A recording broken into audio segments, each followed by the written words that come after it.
Fletcher from Cutting Edge Gardens and Landscapes.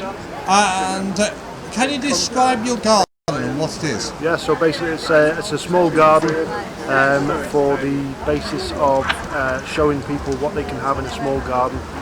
Something like a new build property, or just a normal garden in a property. Now it's very unusual. You've got 3 medals. In fact, I think it's the only time in the history of the flower show where somebody's got 3 medals. Isn't that correct? That's right. Yeah. So luckily enough to have won a large gold medal for design and build, an award for best small garden, and another for best outdoor garden. What is your favourite part of the garden? I don't think I've got a favourite part, to be honest with you. I like it all. The most annoying part of it was the process on the wood. It's a process called shosugi ban that you go through. You have to get that process done. You have to burn the wood, and then you rub it down with a wire brush, and then it gives the effect that it's got now.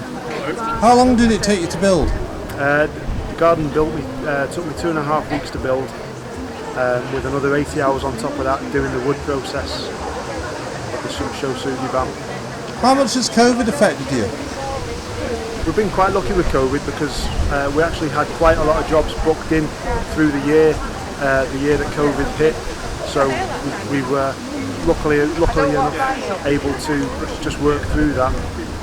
We did have some supply issues, but we overcome them, and we've managed to keep going. Now your garden has a great piece of, is it LED lighting or is it? Yeah, so it's neon lighted. And what does it say? So to plant a garden is to believe in tomorrow. And why did you choose that? For a number of reasons, really.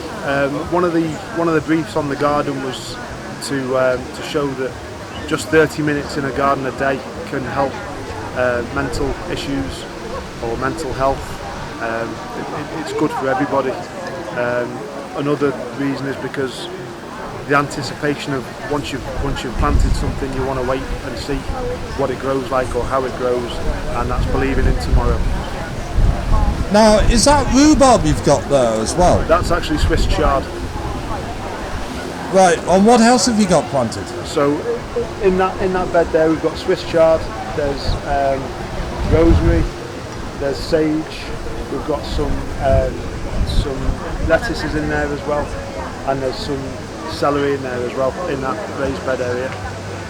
The Swiss chard, what is that? So that's a vegetable, but you don't have to cook it to eat it, you can eat it raw. And on the other side you've got some interesting different flowers.